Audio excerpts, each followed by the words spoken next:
Comenzamos Besat Hashem. Hoy vamos a compartir esta conferencia con mi queridísimo hermano, amigo, colega Eli Zuli, que la última conferencia que dimos, los que se acuerdan, era en diciembre en el tema de Yeshu, y hoy vamos a hablar del Islam, de la parte más sagrada, tanto para ellos como para nosotros, la parte de Jerusalén, la parte de Har HaBayit, la parte del Makom Kadosh tan grande. Quiero comenzar con un poquito de historia del lugar, donde la pregunta básica de nosotros esta noche es: ¿qué hace el Islam en el lugar más sagrado de Am Israel? ¿Qué hacen los musulmanes sobre el Bet HaMikdash? ¿Por qué de todos los que intentaron asentarse en Israel y asentarse en Jerusalén, ellos fueron los que al final tuvieron ese éxito y perduran en ese lugar hasta nuestros días tan especiales, días de redención? Pero ahí están ellos. Y sabemos todos, aunque no seas experto en cuestiones políticas de Israel, sabes muy bien que cualquier acuerdo de paz será imposible si no se llega a un acuerdo sobre el lugar sagrado de Har HaBayit, el lugar donde está el Kotel. Eso demuestra lo sensible que es el acuerdo de paz y la situación actual en Eretz Israel. Y la pregunta es, ¿por qué? ¿Qué quiere Dios? Vamos a empezar, Bezrat Hashem, una conferencia, como les dije, compartida, donde cada uno de nosotros hablará como 5 minutos del tema, recorriendo la historia de Har HaBayit, del lugar sagrado del Bet HaMikdash, desde Adam HaRishon hasta hoy en día. Es una conferencia que rápidamente correrá 5,781 años, donde estaremos recorriendo Bezrat Hashem toda la historia. Comienzo, Besiyata Dishmaya. Har HaBayit, así se llama el lugar sagrado, Har HaBayit, en la montaña de la casa, refiriéndose a la colina que sobre ella se hizo el Bet HaMikdash, Har HaBayit. Este lugar tiene otros nombres, también se llama como Har HaMoriah. Ya me explicaron por qué se llama Har HaMoriah, etc. ¿Dónde empezó la historia de esa colina tan sagrada? ¿Y por qué es tan sagrada? Porque todos anhelan estar allá en ella. ¿Qué hay de especial? A eso contestan nuestros sabios que Har HaBayit fue el lugar donde 2 cosas importantes ocurrieron en él. De ahí comenzó a crearse el mundo. Los que conocen, debajo de la cúpula dorada está la piedra famosa llamada Eben Ashtia. Esa piedra fue la piedra que de ella se construyó el mundo. Al igual dicen estos sabios que cuando una persona construye un edificio, pone la primera piedra del mundo fue puesta en Har HaBayit. De ahí comenzó el mundo.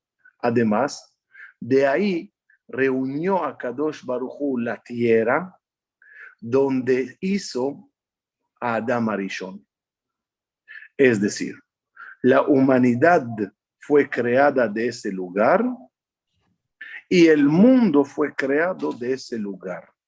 Este dato es muy importante para el final de la clase, para entender lo que pasa hoy en día. Pero muy importante saber que de ahí comenzó todo. Ahí comenzó todo.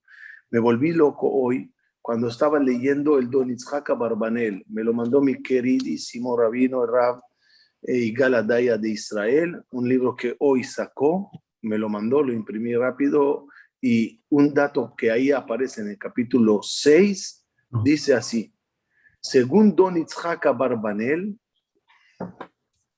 el lugar donde era Gan Eden, ¿dónde era Gan Eden ubicado en el planeta Tierra? Fue allá Gan Eden, ¿dónde estaba?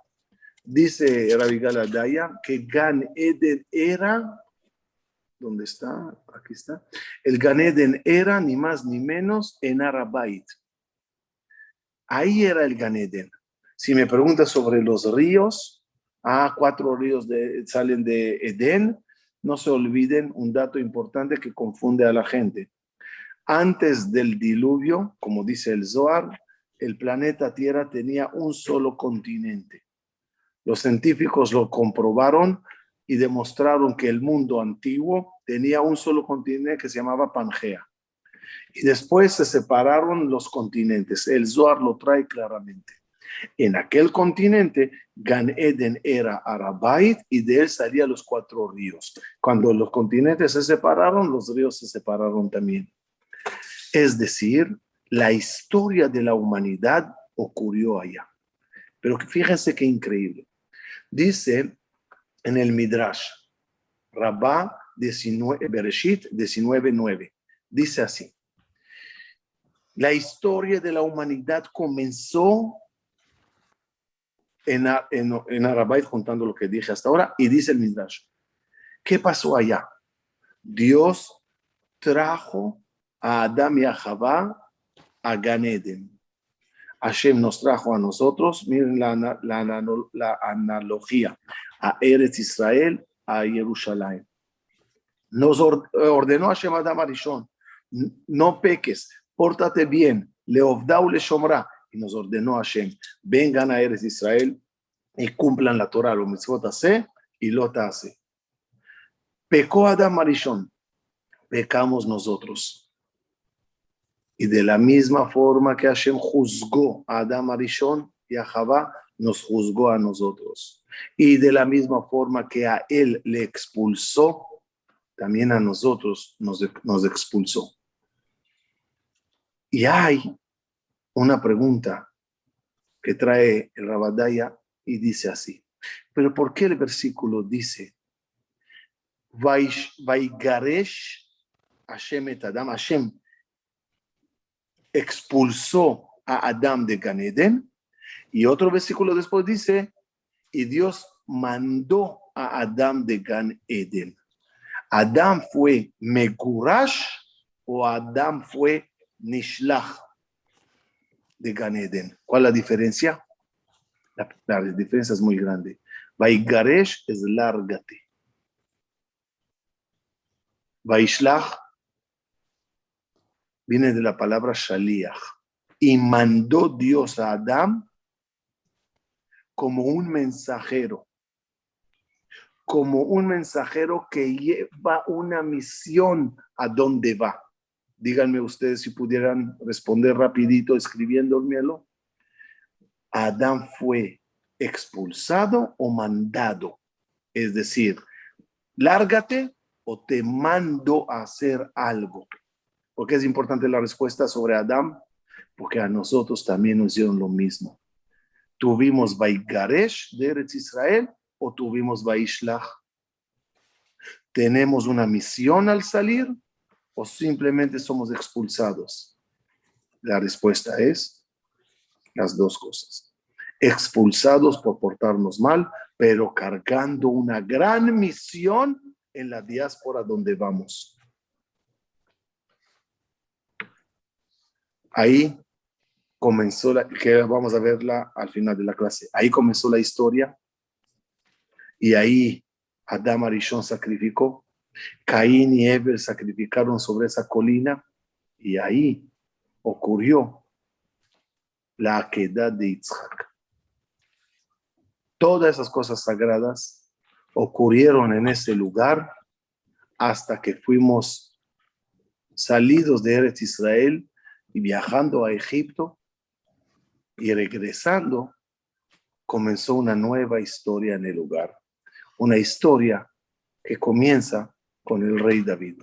Y de aquí, mi querido Eli, sigues. Ok, muy bueno.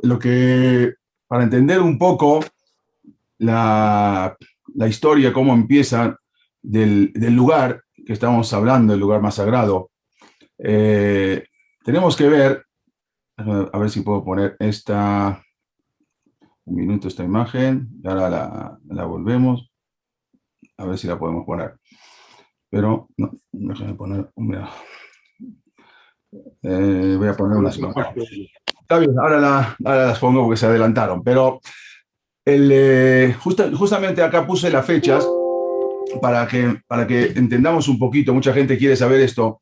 ¿Cuándo fue la construcción del primer Bet HaMikdash? Estamos hablando, según la cuenta que llevan hoy en día,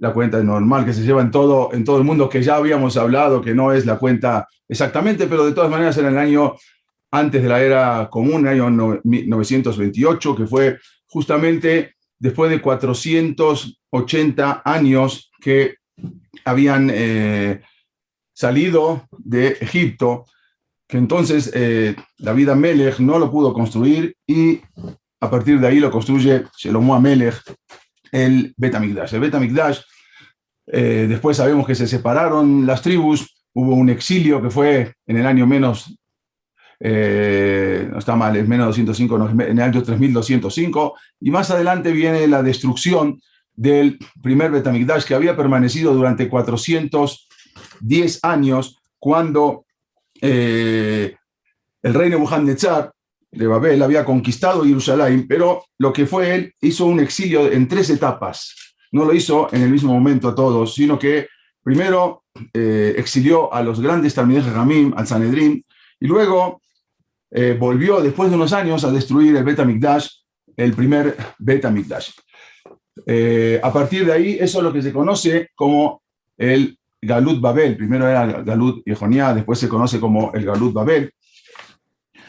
Que los Yehudim se van a Babel, que después fue conquistada por Persia.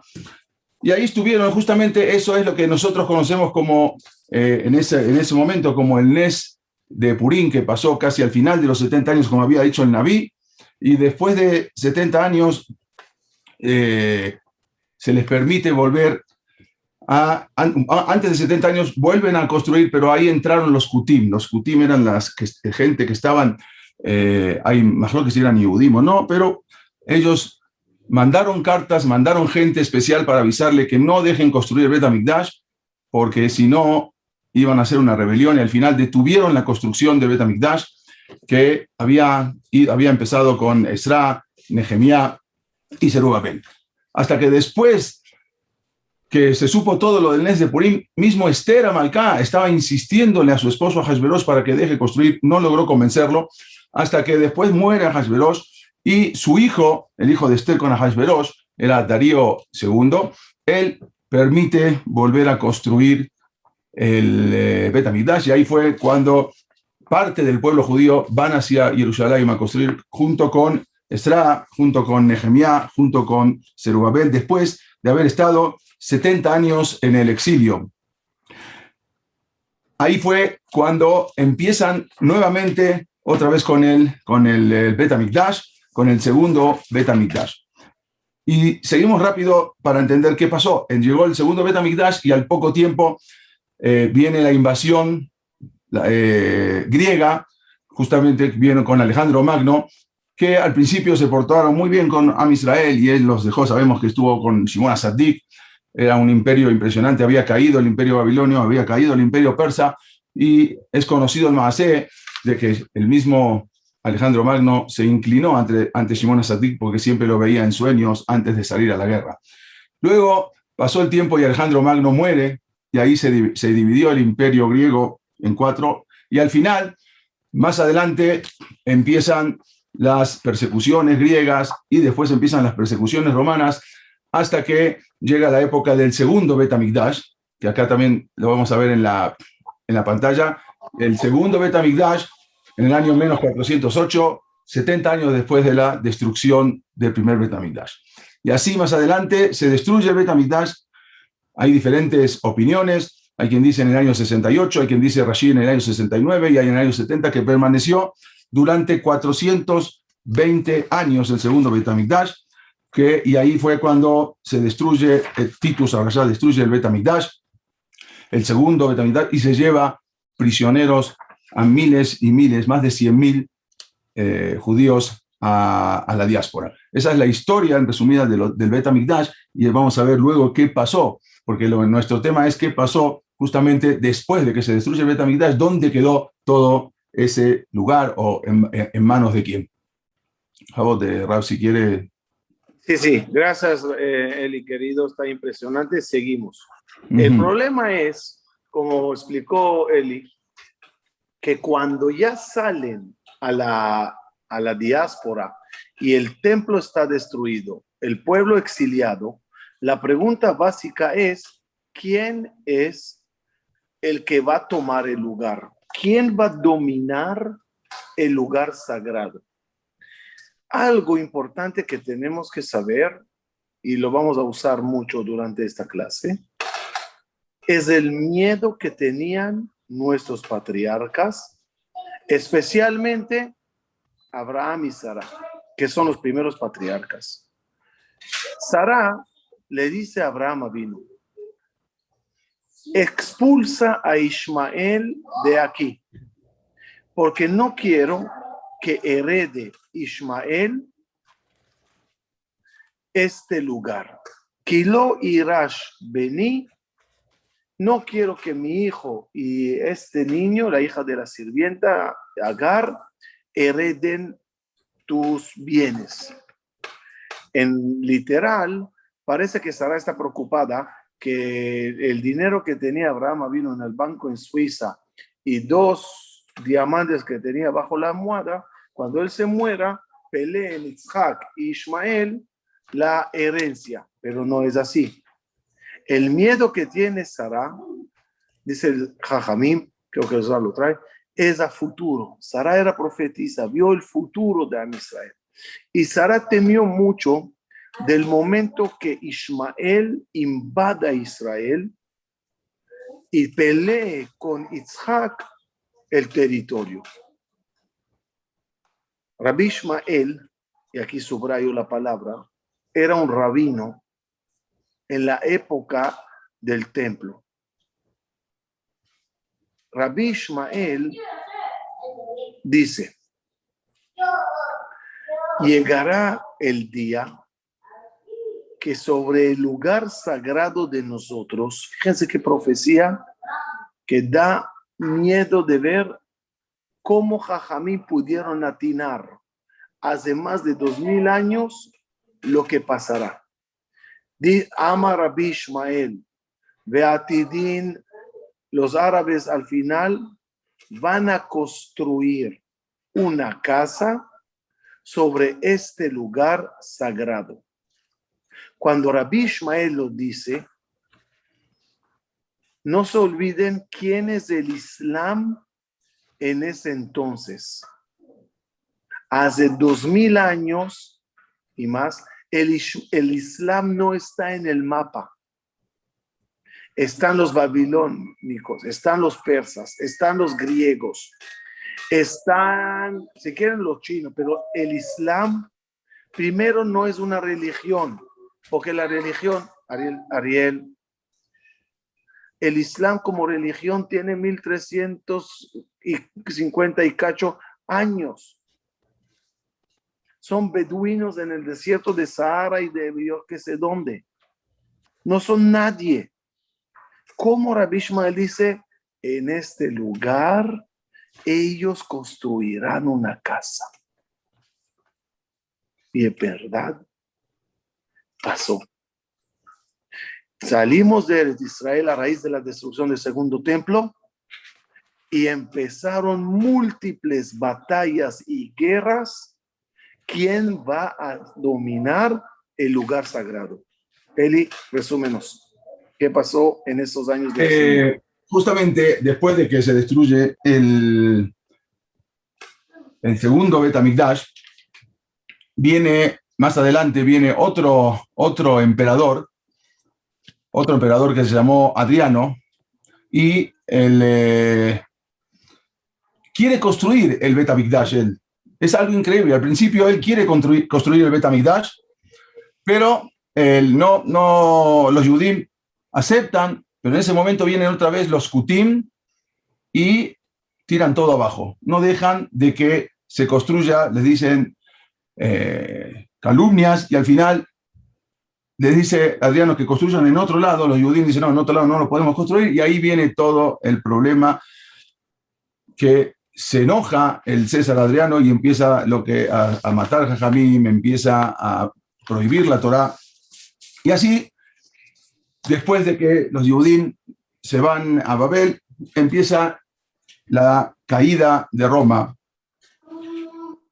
Más adelante, ese lugar ya no se puede entrar. Justamente ahí había hecho Adriano un templo al dios Júpiter, en el mismo lugar, y prácticamente casi igual. No solamente el mismo lugar, sino el templo lo había hecho casi de la misma manera. Aquí lo podemos ver. Y puso justamente un dios allá adentro, el dios Júpiter. Si lo vemos, tiene mucha similitud con el Bet HaMikdash. Pero así se quedó.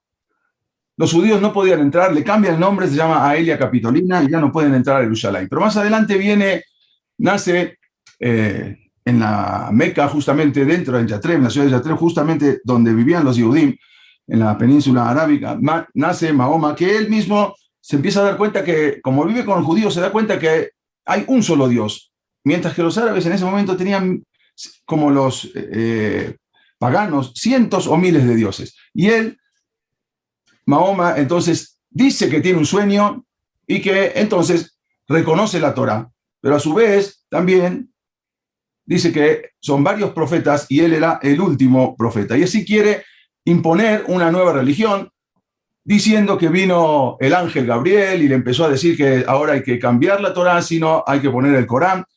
Y sabemos toda la historia. Él había nacido en la Meca, y justamente él, para ganarse al pueblo judío, le dice que tenían que hacer el rezo hacia Jerusalén, tenían que, el sábado era el día sagrado, pero cuando ve que no puede ganarse a los judíos, se convierte en su enemigo, cambia el sábado, ya no hay lugar para ponerlo el domingo porque estaba ocupado por los cristianos, entonces lo pone para el viernes, y así, en lugar de rezar para Jerusalén, rezan para la Meca, y empiezan el gobierno a levantarse y a hacer una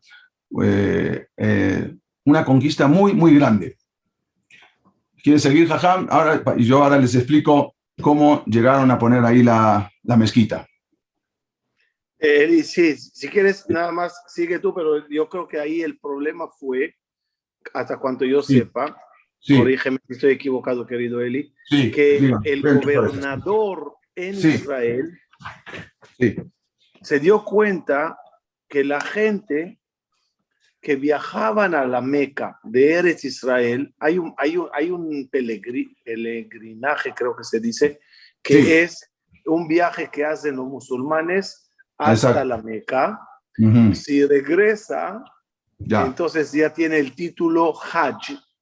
Hajj es como uno que ya fue. Si viajan a Israel y pasean en Jerusalén y pasan por varios árabes, especialmente en Jerusalén, lo pueden ver, las casas que tienen en las paredes de afuera dibujado la Meca, quiere decir que el dueño de la casa viajó a la Meca y regresó, y es Hajj el que vive en esa casa. Es interesante hacer el recorrido y ver esas casas, como ellos lo marcan como algo wow, pero en verdad el gobernador de Israel se dio cuenta que cuando viajaban los peregrinos de Israel a la Meca, en la Meca, como era otra familia musulmana que gobernaba allá, les hablaban muy mal del gobernador que hay en Israel.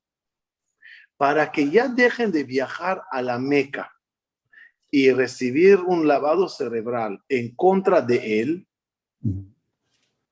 vino él y construyó un lugar sagrado en Jerusalén, sustituyendo el viaje a la Meca para que los peregrinos dejen de viajar allá y se queden en el lugar. Y cuando le preguntaron ¿en qué te basas que este lugar es sagrado para el Islam?, contestó, Mahoma dijo que soñó sobre un burro de alas, creo que él cabalgaba, y ese burro bajó de volar y él le amarró a una muralla, al burek. ¿Qué muralla fue la cual le amarró? Decidió este señor gobernador que se trata del Kotel, la muralla sagrada, y por lo tanto conectó con eso al sueño, al profeta, y convirtió el lugar sagrado por motivos políticos, y desde entonces comienza un asentamiento musulmán en Arabait. Eli, ¿correcto? Exactamente. ¿Cómo fue? Cuando muere Mahoma en el año 632, resulta que no dejó sucesor alguno. Entonces ahí quedó, ahí se hizo la división. Había dos candidatos a califa. Uno era su primo Ali, que se había casado con Fátima, la hija de Mahoma, y otro era su suegro, que era el primer converso a musulmán. Esta lucha es la creación el suegro se llamaba Abu Bakr. Esta lucha dio lugar a la creación de dos sectas musulmanas que hasta hoy en día existen. Una son los chiitas, que los reconocen sunitas, ¿no? Exactamente. Los chiitas reconocen a Ali como sucesor legítimo de Mahoma, y los sunitas reconocen a Abu Bakr, al suegro. En el año 681, en Irak, ahí fue donde tuvo esa batalla para pelear. Bueno, hoy en día, en la actualidad, los chiitas son la minoría del mundo musulmán, casi es el 16%. La mayoría van como la Shita, la opinión del suegro. Y así fue que entonces el califa, ahora el califa Omar, los dos tenían un enemigo en común ahora, porque los judíos nunca se quisieron convertir. Pero la pregunta es, ¿cómo surgió o de dónde la conexión con el Islam, con Jerusalén? Es importante aclarar que hasta ese momento Jerusalén no tenía ningún significado especial para los musulmanes. No tenía nada, ni conocían Jerusalén. Además, además no aparece en el Corán. En el Corán no menciona a Jerusalén ni una sola vez. No está mencionada en todo el Corán. La conexión, entonces, ¿cómo apareció? Justamente apareció, como dijo el Jajam, como un resultado de una interpretación de un sueño de Mahoma. O sea, alguien, después de que murió, interpretó el sueño de Muhammad, que fue registrado en el Corán. Ese sueño, como dijo el Jajam, vamos a ver acá, de Mahoma, que va caminando, justamente va en un caballo, como dijo acá, el Jajam lo vamos a mostrar acá, un minuto para poder enseñarlo, que Mahoma va caminando en su caballo, que se llamaba un caballo volador, que se llamaba Burak, o Burak, tenía cuerpo de mujer y cola de pavo real, y el sueño dice que fue al lugar más lejano. Nunca habla de Jerusalén, que se metió fue con el caballo al lugar más lejano. En árabe se dice, el lugar más lejano se dice Al-Aqsa, es el lugar más lejano. Y allí el sueño sigue que encontró... Es de la palabra el Katzé. Exactamente, a lo más lejano. Es el borde. Así. Pero ellos interpretaron que el lugar más lejano era Jerusalén, no era el lugar más lejano. Pero en ese momento ellos dijeron, bueno, supuestamente el lugar más lejano es Jerusalén. Y vino un ángel que decía que vino del cielo. Y ahorita que no se puede viajar a Israel, sí que está lejano eso. Sí, pero no de México o de Argentina. No de ahí está cerquita. Entonces interpretaron así. Y entonces fueron para allá y conquistaron Jerusalén, empezaron a conquistar varias ciudades en el mundo, y lo increíble viene ahora. Cuando llegó el califa Omar al-Yatab, entró vencedor a Jerusalén en el año 638, se adueñó de todos los lugares santos, y después de su conquista, le entregó el área a 70 familias judías. O sea, les aceptó, porque hasta ese momento los judíos no podían entrar, todavía estaban en manos de los cristianos. Entonces, en manos de los bizantinos. pero él no tenía idea dónde podía estar el lugar más sagrado. Por lo tanto, mandó a llamar a un colaborador suyo, se llamaba Kaab, quien anteriormente había sido un judío, Yehudí, y se había convertido al Islam. Le pregunta, dime Kaab, ¿en dónde me aconsejas que levantemos un lugar para hacer una oración a Dios? Kaab le señaló entonces las rocas y los escombros que antes había estado el Bet HaMikdash y luego se había construido un templo a Júpiter, como mencionamos antes por Adriano.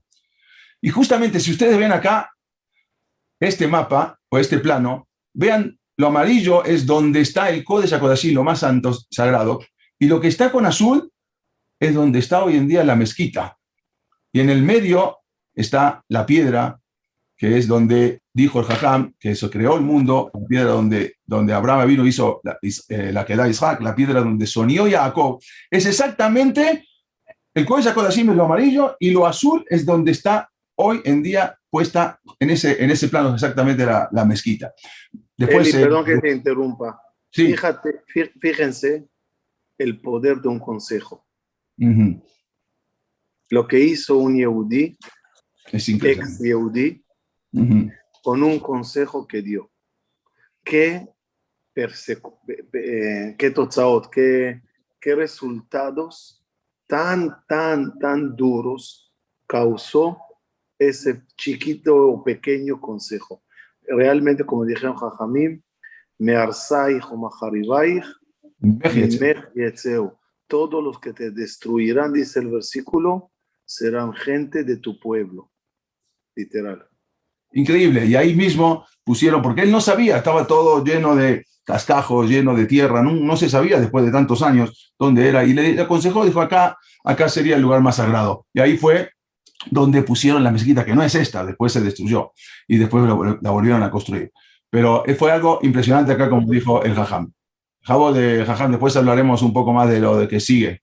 Si no, lo que fue interesante allá es que como este judío, ex judío, aconsejó construir las cosas de ellos en el lugar de nosotros, copiaron muchas cosas judías para intentar lo que no lograron en la Meca, lo que no lograron en Medina, de convencer a Yehudim a convertirse en ser musulmanes. Pensaron ellos, si logran en el lugar sagrado de los Yehudim hacer otro templo, aunque sea musulmán, pero guardar en él muchas costumbres judías, eso ayudará a los judíos a identificarse con el lugar e ir a visitarle y ser parte del Islam moderno junto con los judíos. Por eso, la costumbre hasta hoy en todas las mezquitas del mundo, que cuando se entra, se lavan los pies y las manos. Ese ritual es del Bet HaMikdash, donde el Cohen lavaba los pies y las manos. El hecho de quitar los zapatos era costumbre de los Kohanim. Ellos copiaron la idea para motivar a los judíos a ser parte, como diciéndoles, se parece a lo de ustedes. Otra cosa impresionante, les dijo este ex Yehudí, los judíos en el día más sagrado que venían mucho a este lugar era Kippur. Y en el Kippur rezaban 5 tefilot: Arvit, Shachrit, Musaf, Minja, Ne'ilah. Por eso ellos rezan 5 rezos al día. ¿Entendimos el origen de las cosas?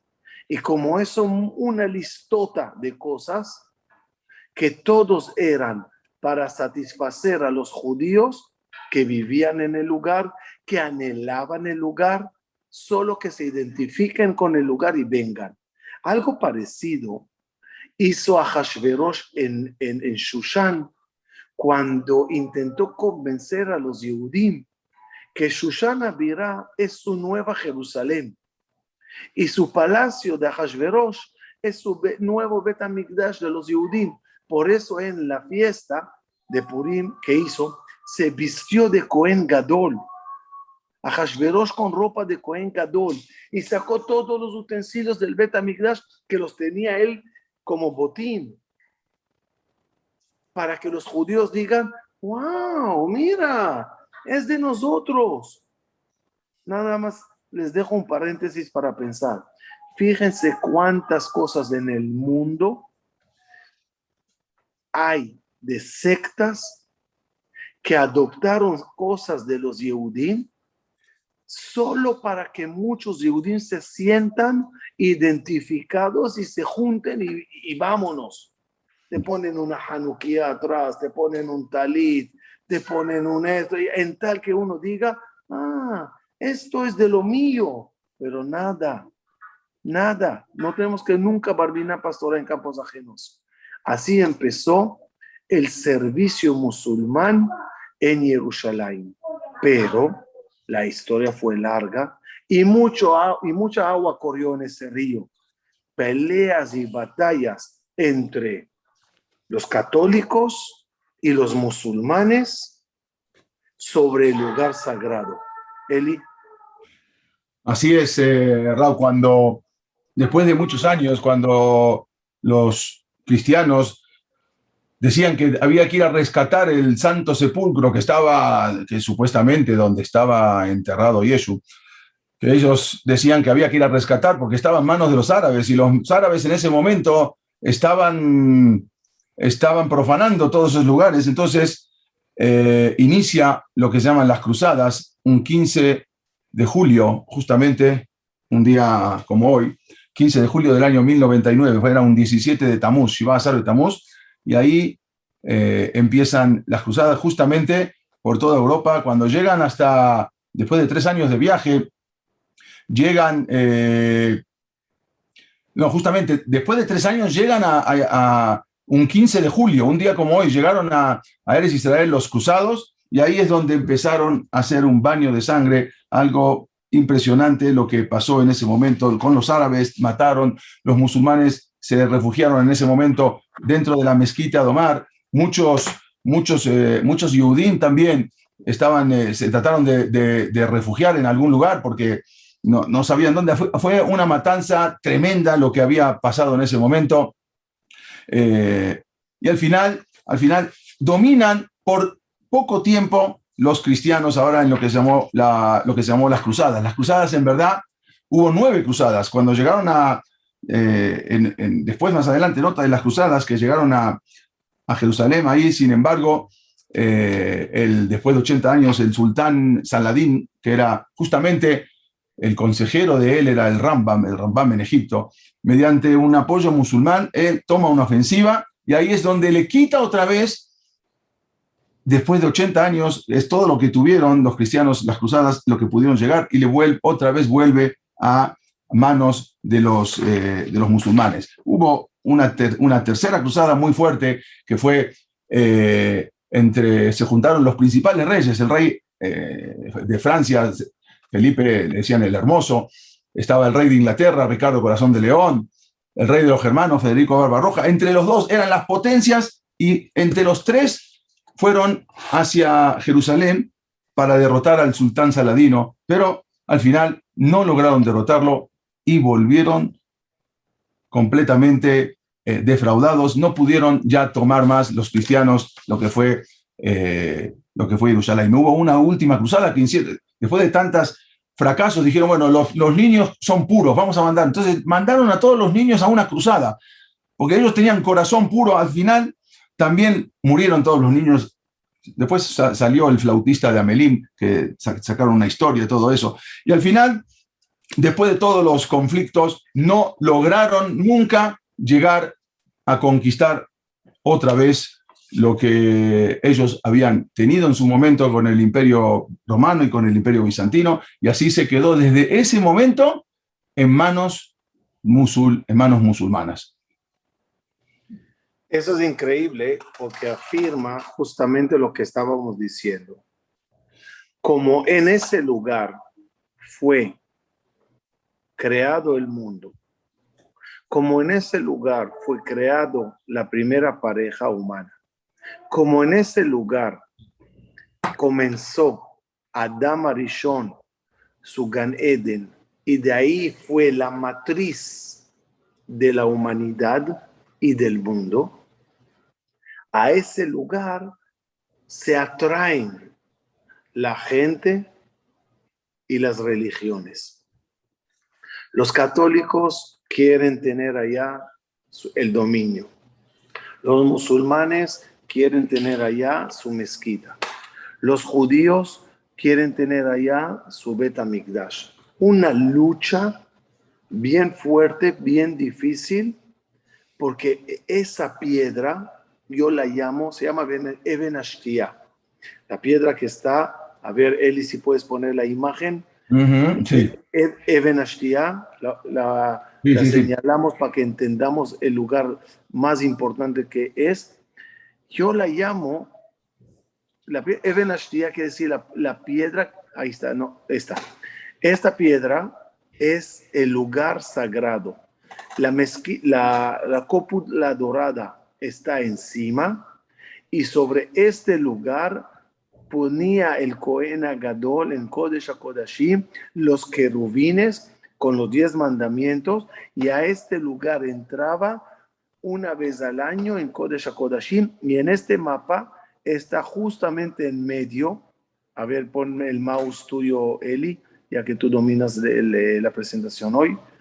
Ahí está el mapa exactamente donde está En el la centro piedra. del centro de las cosas, ¿no? Exactamente, donde está la azul es la mezquita, donde está lo amarillo es el Kodesh HaKodashim, y en el medio, en el círculo, es donde está la piedra. Y yo llamo a esa piedra el imán.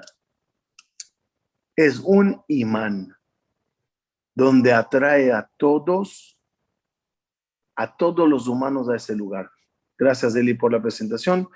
Y es impresionante porque cuando caminas en Eretz Israel y vas a Jerusalén y llegas a la zona de la ciudad vieja, vean las caras que ven allá. Las caras que ven en el barrio antiguo de Jerusalén es impresionante. Puedes ver a un musulmán con una cruz enorme, a un católico con una cruz enorme. Puedes ver a un árabe, puedes ver a un hasid, puedes ver a un chino, puedes ver, es impresionante. Pasas en la calle y ves todas las caras, parece la base de la ONU ahí, de religiones y de tipo de personas y de tipo de Yehudim, todos están allá. En los bailes del Kotel, ahí te encuentras con todos los colores de Am Israel. ¿Qué está pasando? Es el imán que atrae a todos para allá. Un imán que en todo lo que explicó Eli de las batallas entre Islam y las cruzadas, al final termina con el dominio otomano sobre Israel y posteriormente el dominio británico. Y ese cambio que les voy a decir después que Eli nos diga unas palabras sobre ese dato histórico es muy, muy importante y marca mucho para que entendamos en qué época estamos viviendo y por qué el retorno después de 2000 años de judíos que estaban en la diáspora a la tierra de Israel, topas con un dominio musulmán en el lugar sagrado. Eli, un poquito otomanos, Sí, algo, británicos, para sí, llegar al algo, 48. exactamente, pero antes les quiero enseñar algo impresionante, porque justamente también cuando después de unos años, después de... Eli, Sí, me fascinó la fecha. Dije es 15, ¿no? El 15 15, que justo es exactamente hoy. fue cuando entraron, justamente ese día fue cuando entraron a los cristianos a dominar Jerusalén, que después de unos años ya no pudieron volver a dominar. Pero quiero que vean esto está impresionante. Cuando más adelante el sultán otomano Solimán, que lo vamos a ver acá, él a través, en verdad había habido varios terremotos, la cúpula se cayó, hubo muchos problemas, todo quedó en ruinas otra vez, ya no quedó más absolutamente nada, y todo quedó otra vez con muchas ruinas y cubierto de toneladas de basura. El sultán otomano Solimán el Magnífico, cuyo nombre quiere decir en turco Salomón, Solimán, había llegado a Jerusalén, ordenó construir las murallas de Jerusalén, que las que conocemos hoy en día, las murallas que conocemos hoy en día, él fue el que ordenó construirlas, que son las que podemos ver hasta hoy. Cuenta el Ramo Sheikh Hagiz en su libro, se llama L+E, que cuando el sultán llegó a Jerusalén, a ver si lo puedo poner acá, cuando el sultán llegó a Jerusalén, justamente él quería saber, tampoco ya no sabía dónde estaba el lugar, quería saber dónde era el lugar más sagrado para poder fijar ahí su residencia, que justamente era por encima, en un patio por encima del Kotel HaMaaraví. Cierto día, cuenta el Ramo Sheikh Hagiz, que el sultán vio a una mujer gentil, muy anciana, aproximadamente unos 90 años, que estaba tirando basura debajo de donde él justamente se encontraba. El sultán entonces ordenó detener a esa mujer para poder investigar su comportamiento. La anciana le respondió que aunque ella vivía muy lejos de ahí, sin embargo, había una tradición de la familia y de todos de que después de la destrucción del Bet HaMikdash y después de que habían hecho el templo a Júpiter, esa zona había quedado con un compromiso de que cada uno tenía que traer una bolsa de basura una vez por mes y echarla ahí, para humillación de los judíos. El sultán entonces comenzó a averiguar acerca de esa situación, se dio cuenta que era verdad lo que le decía. Entonces, ¿qué hizo? El sultán Solimán hizo limpiar el sitio. ¿Qué hizo? Desparramó cientos de monedas de oro entre los escombros y ordenó que la gente que quiera hacerse de esas monedas de oro deberían escombrar y limpiar toda la zona. De esa manera, los pobres llegaban al lugar desesperados para encontrar la moneda, las monedas, iban limpiando la basura. Hubo más de 10.000 personas que durante 30 días limpiaron todo el lugar. De esa manera se encontró el Kotel HaMaaraví, que estaba por debajo de todos los escombros. Además, el sultán puso encargados a su alrededor de que toda persona que de ahí en adelante vean trayendo basura, lo iban a mandar a prisión para luego de 30 días matarlo. Los cuidadores capturaron a 38 personas tirando basura allí y por orden del sultán los colgaron en medio de la ciudad. Después Eli, perdón que te interrumpa. Ajá. Por eso, sí. Cuando vamos al cótel, Ajá. todos ubican muy bien la zona de taxis, donde pedimos el taxi después del cótel, o donde está el autobús de Egged. Sí. El portón enorme que está allá para entrar al cótel, hasta hoy se llama Sha'ar Ashpot, el portón de la basura. Así es. Y ahí yo, está yo de niño nunca entendía. Así es. ¿Por qué el portón para entrar al cótel se llama el portón de la basura? Qué feo nombre. ¿Por dónde vas a entrar al cótel? Por el portón de la basura. Claro, turistas que son la mayoría de los oyentes de nosotros, y no sé si saben todos hebreo, pues dicen, voy a pasar por Sha'ar Ashpot, pero nadie entiende que está diciendo el portón de la basura. Yo voy a ir al cótel sí, porque gracias a lo que acaba de contar él y que pasó ahí con ahí se quitó la basura, se sacó la basura y se encontró el cótel. Es increíble, pero hay algo más todavía sorprendente. Después de que él limpió todo, el sultán Solimán mandó a llamar a los jajamín más importantes de la ciudad y les ordenó construir el tercer Bet HaMikdash bajo su propia cuenta. Estamos hablando de los otomanos. El sultán otomano, estamos hablando... Es decir, es la segunda vez que están intentando hacer el Bet HaMikdash. La segunda vez, exactamente. Y él mismo les pidió que construyan el Bet HaMikdash y que él se iba a encargar de todos los gastos, iban a correr por su cuenta. Sin embargo, no ¿cuánto cobra un rabino para comprometerse así? Pero está bien. Sin embargo, los jajamín le dijeron con todo respeto al sultán y le informaron que no podían construir el tercer Bet HaMikdash por ellos mismos, ya que la tradición, los jajamín indican que el tercer Bet HaMikdash bajaría del cielo ya construido. Entonces, cuando el sultán vio que los judíos no quisieron construir el Bet HaMikdash a su cargo, entonces mandó a construir una mezquita.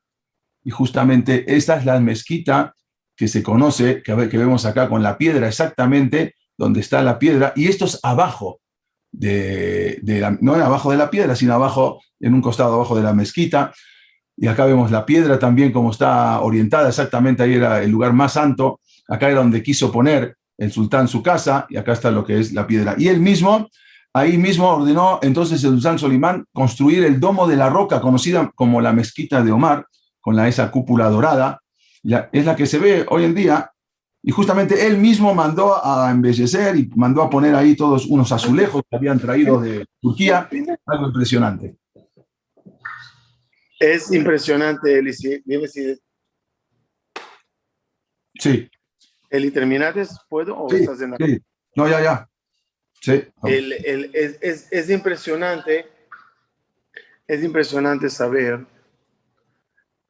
que incluso que Israel domina todo Eretz Israel hoy en día, y dentro del dominio debería de estar este lugar. Ya hablaremos poco a poco para atrás, 48, 67, pero es impresionante lo que pasó en el año 1990, no me agarran ahorita bien el número, donde Israel el gobierno de Israel no tiene acceso fácil a este lugar, y ni siquiera investigación arqueológica. 1990 hicieron excavaciones ellos mismos para ampliar una sala. Dentro de su mezquita quería ampliar una sala.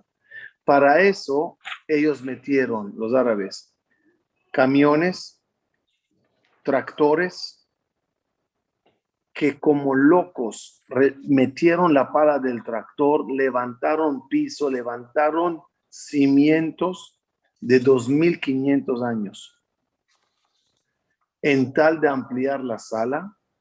Llenaron los camiones de escombro, y los camiones salían en cantidades y tiraban todos los escombros en un valle. Los arqueólogos gritaron como locos al gobierno: frenen, están destruyendo evidencia bíblica, evidencia del Bet HaMikdash, de nosotros. Tardó el gobierno hasta que lo logró, y eso se frenó. Personalmente tuve el privilegio de ir al escombro, al valle donde tiraron los camiones de escombro, y un arqueólogo famosísimo en Israel hizo ahí su base de arqueología. Y todos los camiones que tiraron en el escombro, los arqueólogos de Israel empezaron a cernir la tierra y ver qué hay allá. Tuve el privilegio con 36 jóvenes de México que viajamos a un viaje impresionante a Israel, e hicimos excavaciones. No son excavaciones, perdón, cernir todo ese escombro. Las cosas que ahí se encuentran es impresionante. Monedas de la época del Bet HaMikdash. El piso del Bet HaMikdash, cómo se veía. Te da escalofrío de ver los cimientos judíos en ese lugar, y la mezquita dorada, bonita, como quieras verla, pero por encima de nuestra historia. ¿Sigues, Deli? Y así fue que ese lugar quedó en manos de los árabes hasta cuando los británicos, después de la primera guerra mundial, entonces llegaron los británicos y pudieron, derrotaron a los turcos en 1917, y ahí fueron que marcharon victoriosos. Los británicos, los ingleses, dividieron Iratica en 4 áreas. Un área musulmana, como antes dijo el Rab, que hay de todo. Es un kibutz aluyot. Un área musulmana, un área cristiana, un área judía y un área armenia.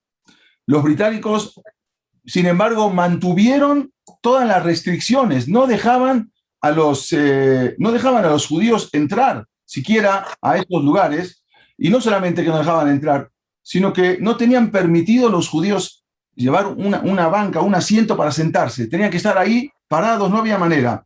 No tenían tampoco la opción de poner una mejichá para hombres y mujeres, todos rezaban juntos. Aquellos que se atrevían, un judío que se atrevía a tocar el shofar en Rosh Hashanah o al final de Yom Kippur, eran arrestados o encarcelados por los británicos, algo tremendo. Hasta el final, en mayo de 1948, cuando los británicos fueron forzados por la ONU a la retirada de la ciudad vieja de Jerusalén, incluyendo lo que es el monte del templo, incluyendo el Kotel, entonces ahí todos los residentes fueron expulsados, incluso también los residentes Yehudim, porque al final eso había quedado como una ciudad internacional, pero los jordanos se apropiaron y los mismos judíos tuvieron que salir. Ahí fue cuando incendiaron los combatientes del Palmaj, cuando estaban en la guerra, y esto es cuando los Yehudim se estaban yendo, se tenían que ir de Ir Aticá, tuvieron que abandonar, incluso estos de la Yeshiva Porat Yosef, y esto es cuando la destruyen, la bombardean, la Yeshiva Porat Yosef, y se adueñaron de todas las casas. Los judíos no pudieron entrar más desde 1948, desde la independencia del pueblo de Israel, hasta la guerra de los 6 días, 1967. Nadie podía decir nada, pero una cosa increíble, ¿cómo puede ser si habían hecho la ONU habían partido la ciudad Ir Aticá en 4 y una parte le pertenecía a los judíos? No obstante, los jordanos se adueñaron y echaron a los Yehudim, y nadie en el mundo levantó un dedo para decir que eso no era lo que habían quedado. Como dice el pasuk, Em am levadad ishkom ubagoim lo hashab. El pueblo Israel es como un pueblo que lo dejan solo y no es considerado entre las naciones. 19 años, desde 1948 hasta 1967, no podían entrar, aunque la ONU les habían dado la oportunidad y les habían partido Ir Aticá, que una parte le pertenecía a Israel.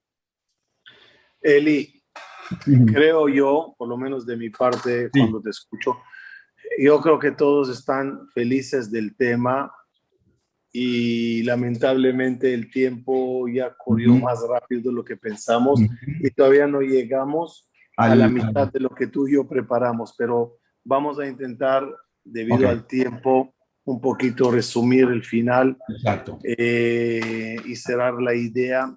Fíjense entonces todo lo que pasó. Resumamos la historia con una introducción que les quiero dar muy fundamental. Jajamim dicen, Ma she'aya u she'ihiye. Lo que hubo es lo que será. ¿Qué quiere decir eso? El mundo tiene un ciclo y el ciclo termina como comenzó. Otra vez, muy importante eso, por favor. Atención a esta parte que creo que encierra mucho todo la clave de lo que queremos él y yo transmitirles. El mundo tiene un ciclo. El humano tiene un ciclo. Uno puede empezar su vida con pañales, sin dientes, en silla de carreola, a galá que le llevan, le dan de comer, y uno hasta 120 años con salud y vida larga puede finalizar su vida a la vejez, a los 120 años, con pañales, con silla de ruedas, le dan de comer y sin dientes. El mundo es circular. ¿Por qué es importante saber eso? Porque el mundo comenzó, como les dijimos al principio, en ese lugar. El mundo comenzó con Adán y Jabá en Gan Eden, que estuvo en ese lugar, y ahí terminará la historia de vuelta. El mundo comenzó con Abraham, Isaac, nuestro pueblo comenzó con Abraham, Isaac y Jacob, los 3 patriarcas de nosotros. Por lo tanto, la historia terminará, pero de regreso. Jacob, Isaac, Abraham, porque vas en, no sé cómo decirlo, el final es como el principio. Si el principio fue Abraham, Isaac y Jacob, el final es Jacob, Isaac, Esav. Jacob se enfrentó a Esav. Esav, de él salió Edom, todos los católicos. Isaac se enfrentó a su hermano Ismael. De Ismael salieron todos los musulmanes. Ahora vamos para atrás. La historia de nosotros fue que tuvimos muchos problemas en Europa con los hijos de Esav. Y en todos esos años terribles y dolorosos de Europa, con todo lo que pasó allá, era el enfrentamiento entre Jacob. Jacob significa talón, significa pie, significa pisoteado. Los judíos en un nivel pisoteados, y Esav, el fuerte, el criminal, el malvado, haciendo problemas. Terminó la época de Esav y Jacob, y en el año 48 Esav de alguna forma hizo las paces con Jacob, y los católicos en el mundo hoy en día más o menos nos quieren y nos apoyan y todo está muy bien con ellos, porque pasamos a la época de Isaac y Ismael, donde estamos Isaac es risa, y vivimos una época de risa y sonrisa, alegría y bienestar, poder y todo lo que quieras, pero tienes a Ismael, el cual fastidia y molesta.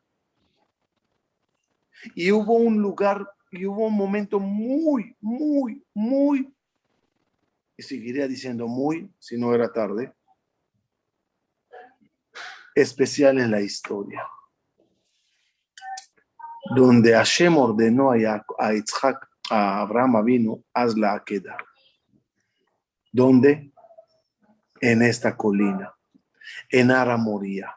¿Y quién fue con Abraham vino a Ara Moría para hacer la Akedah?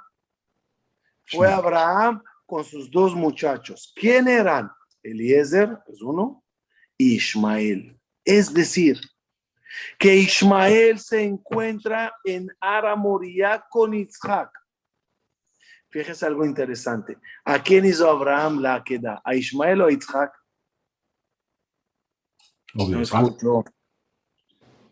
Isaac. En el Corán está escrito que se lo hizo a Ismael. Pero no en Ara Moría, en la Meca. Sí, ¿cómo viajó para allá si el al no volaba para allá? No pero sí, es un sueño. Pero lo que quiero decir es, entendemos ahora exactamente la lucha y batalla desde entonces. ¿A quién se le hizo la Akedah en Ara Moría? Es la misma lucha y batalla hasta hoy. ¿A quién pertenece Ara Moría? Entonces, si ya pasamos a Abraham y Isaac, perdón, si ya pasamos a Jacob y a Esav, judíos y católicos, y pasamos a Isaac y Esav, ¿qué sigue? Abraham. ¿Y cómo se llaman todos los pactos de paz que de repente nacieron con los musulmanes? Pacto de Abraham. El pacto de Abraham. Yo no creo que es casualidad. Y de repente judíos firmando pactos de paz con Egipto, con Jordania, con los Emiratos, con Marruecos, ¿qué está pasando? Estamos regresando a la época de Abraham, al origen de las cosas, al momento más especial. Así es como está diciendo Jajá, pero hay una cosa muy interesante que a usted lo mencionó antes, y es que la pregunta es, ¿por qué esos tienen ese lugar tan sagrado hoy en día? ¿Por qué tienen el Sehut? Explícanos, Jamín, que es por el Brit Milá, hasta que se les acabe el Sehut, el mérito del Brit Milá, porque también hacen Brit Milá, aunque no lo hacen completo, pero ese Sehut es el que los ayuda a traer el Zohar a tener posesión. Pero hay una cosa más que nos explican los Jamín, y es algo increíble y habría que habría que tenerlo muy en cuenta. Para poder entrar a ese lugar tan sagrado, hay que lavarse las manos, hay que cubrirse completamente, un recato tremendo desde la cabeza hasta los pies para las mujeres. Y está prohibidísimo hablar o tener un teléfono ahí.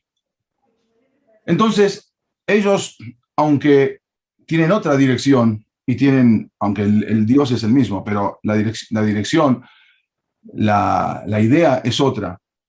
Pero de todas maneras, están como que cuidando ese lugar, que nosotros lo tendríamos que tener ahora, pero para eso tenemos que hacer muchos méritos y tenemos que cuidarnos, porque a veces dentro de un Beit Knesset quizás no nos cuidamos a veces de mirar un teléfono o no nos cuidamos de hablar, o a veces el recato dentro de un lugar tan Kodesh, y eso es lo que nos falta, y Besat Hashem, yo creo que ya muy pronto vamos a tener ese lugar, como dijo el Rab, de volver a lo que es Abraham Avinu, ese pacto de Abraham, y volver a esos lugares, pero nos faltó ese detalle para poder tener los lugares tan sagrados como en este momento lo tienen ellos.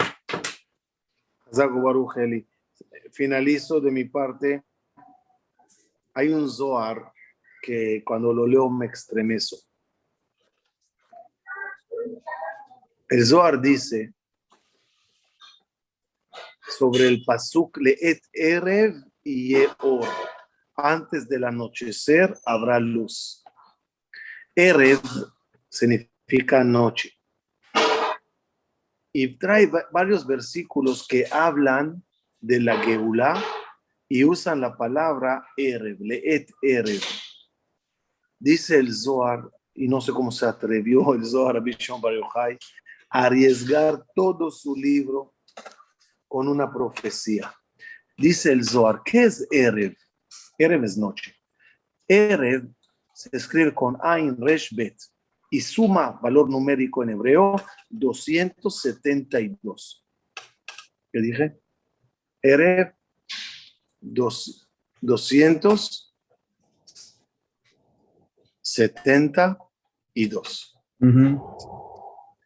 Dice el Zohar, faltando 272 años antes del final del sexto milenio, habrá luz. ¿Qué año es ese? 1967. 1967, 68, que fue el primer Rosh Hashanah, donde volvimos todo a Israel a rezar en el Kotel. Y ser el lugar sagrado del Kotel, por lo menos, de todo a Israel, sin problemas. No cruzadas, no musulmanes, no católicos, nada. Nosotros en el lugar sagrado. ¿En qué año? Faltando 272 años antes del final del sexto milenio. Somos la generación que vive esa profecía. En otro libro, Paperaot la Torah de Rabba Bergel trae, ¿qué dice cada novio en el mundo cuando rompe la copa bajo la jupá? Yerushalayim, si te olvido, Tishkach Yemini. Tishkach. ¿Qué año es Tishkach? Taf, Shin, Kaf, Het. Tishkach. ¿Qué año es ese? 1947. 1948, Rosh Hashanah, cuando se tomó el Kotel de vuelta, Jerusalén de vuelta, y desde entonces es de nosotros. ¿Hasta cuándo? ¿Cuándo terminará el asunto? ¿Cómo terminará el asunto? No entendí, espérate. Jacob, Yitzhak, Abraham. ¿En qué momento termina eso? El momento que estamos en él, escuchen bien. Masheaya Usheye. Cuando Akadosh Baruj Hu llamó a Abraham, vino para ordenarle la Akedah. ¿Cómo se lo ordenó? Le dijo, Abraham, toma a tu hijo, Kachnaet binja. Dijo Abraham vino, ¿cuál hijo? Tengo Ismael y tengo Isaac. Y Ejideja, toma tu único hijo. Dios, este es único para su mamá, Agar, y este es único a su mamá, Sara. Asher Afta, al que amas. Dios, amo a este y amo a este. Et Yitzhak. ¿Qué es eso? Ordénale de antemano quién es. Respuesta. Porque cuando se repita la historia en macro y llegará a nuestra generación, nadie sabrá a quién Dios ama, quién es su hijo. Ellos gritan Allahu Akbar y tú gritas Shema Israel. Tú rezas 3 veces al día, ellos rezan 5 veces al día. Tú andas con tzniut y ellos andan con tzniut. Digamos, ¿quién es? ¿Quién es Binja? Dios. ¿Quién es Yehideja? Dios. ¿Quién Asher Afta? Dios. Hasta que llegue la voz que diga Et Yitzhak, el pueblo de Israel. Ese es el momento regresando, el cual estamos. Por eso ellos están allá y no otros. La pregunta de la conferencia, ¿cuál fue? ¿Qué hace el Islam en ese lugar sagrado? La respuesta es, la historia comenzó allá y la historia terminará allá. Ahí se encontraron Isaac y Ismael en la hora de la Akedah, y ahí Dios aclaró quién es Isaac y quién es el pueblo elegido. Ojalá que sea en nuestros días. Y antes que les diga algo muy importante, que les quiero pedir un favor a todos, Eli, por favor, cierra Sí. de tu parte. Nomás para cerrar, una sí. petición personal muy importante. Ok, para cerrar, no nos olvidemos que en la Torá dice Beuye Pere Adam. Cuando habla de Ismael, dice que es Pere Adam. La pregunta es, ¿qué es Pere Adam? Pere Adam es como un salvaje. Pere Adam es una persona salvaje. Pero le preguntaron al Hafez Haim. El Hafez Haim explicó por qué tiene que decir Pere Adam. Tendría que decir, primero se dice el sujeto y luego el predicado, luego o el verbo. Tendría que decir Adam Pere. Por ejemplo, vamos a decir una persona, Adam Mejubad, una persona respetuosa, o Adam Ashir. No se dice Ashir Adam, rico la persona, sino una persona rico, o Adam Ani, una persona pobre. ¿Por qué justamente cuando hablaron de Ismael, primero pusieron Pere, salvaje persona? Justamente explica el Hafez Haim, porque antes de hablar con cualquiera, tenemos que saber que ante todo, primero salvaje. Primero, si vas a querer hacer las paces, vas a querer hacer Shalom, primero acuérdate que son Pere Adam, no Adam Pere. Es un salvaje y después es una persona. Tiene que la persona acordarse siempre de eso, aunque tuvieron en Sehut y todo, pero hay que acordarse de cómo son esas personas. Y así como dijo en un momento Benjamín Netanyahu, en el 71 aniversario de Israel, dijo, somos la única nación en el planeta que está hoy en día en la misma tierra, sigue con el mismo nombre, habla la misma lengua y profesa la misma fe que sus antepasados 3000 años atrás. No existe otra nación. Israel es la mayor afirmación de vida de la historia del pueblo judío. Y las palabras de los Nevi'im por fin se ven cumplidas, porque vemos de ahora en adelante en la ciudad de Yerushalayim, como dice, está escrito en el Naví, Kol Sazón, Bekol Simcha, Kol Hatam, Bekol Kalá. Cuando se empiecen a escuchar en Jerusalén las voces de felicidad, las voces de bodas, las voces de fiestas, las voces de los niños, las voces de los Zekenim, Zekenim, cómo van a estar sentados como lo vemos en Jerusalén, ahí es ya la víspera del Mashiach. Y eso es lo que estamos esperando en cualquier momento. Kol Sazón, Bekol Simcha, Kol Hatam, Bekol Kalá. Hazaku Baruch Eli, querido, hicieron nada más con las profecías que estás hablando de ellas. No puedo creerlo como el Zohar, escrito hace 1800 años, escribe. Y cuando llegue el día que retornen el pueblo de Israel de vuelta a la tierra sagrada, los árabes, hijos de Ismael, serán lo que les molesten hacerlo. A lo personal les digo, felicito a todos los musulmanes en el mundo que saben dejar la historia atrás y hacer pactos de paz con Am Israel. Algo político que está pasando, que en lo personal no me gusta para nada, pero está pasando.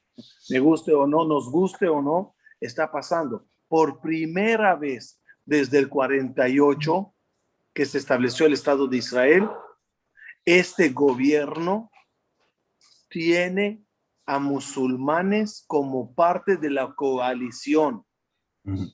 Y por primera vez que yo sepa, no sé cómo se dice en español ese título, Yoshev Rosh HaKnesset, el encargado del Parlamento de Israel, es musulmán. ¿Qué está pasando? Otra vez, deja si te gusta o no te gusta. Está pasando. ¿Qué es lo que está pasando? Estamos regresando al punto Abraham. Pero hay musulmanes radicales, locos, Hezbollah, Irán, Hamas. La profecía final, agárrense bien si no están sentados. El Mashiach, escuchen qué explicación profunda. El Mashiach vendrá cabalgando un jamor, cabalgando un burro. ¿Qué es eso? Que venga en un jet privado, un Ferrari blanco. ¿Por qué un burro blanco cabalgando? ¿Me importa si cabalga o tiene una carroza atrás o camina al lado? Dicen Jajamín. ¿Qué es cabalgando un burro? Cuando fueron a la Akedah,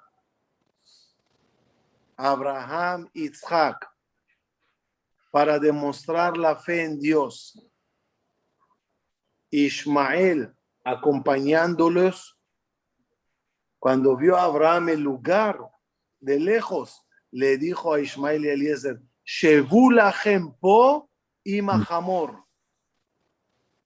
Siéntense aquí con el burro. Dicen Jajamim, ¿qué es Shevu lachem po ima hamor? Am adome la hamor. Pueblo que se parece al hamor. Dice la Kabbalah, ¿qué es Ani rojev al hamor? ¿Qué es Mashiach cabalgando burro? Dominando y controlando a los musulmanes radicales, fanáticos, terroristas, que son el último punto difícil, que serán dominados y controlados por la Geulá. Estamos camino a eso. El retroceso histórico está llevando a ese punto.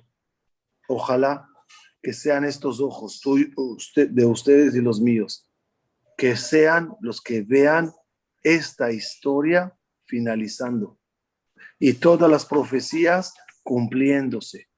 Y a todos nosotros, y siempre digo eso en los tefilot, Dios, ¿cuánto tiempo puedes aguantar de vernos en el cótel?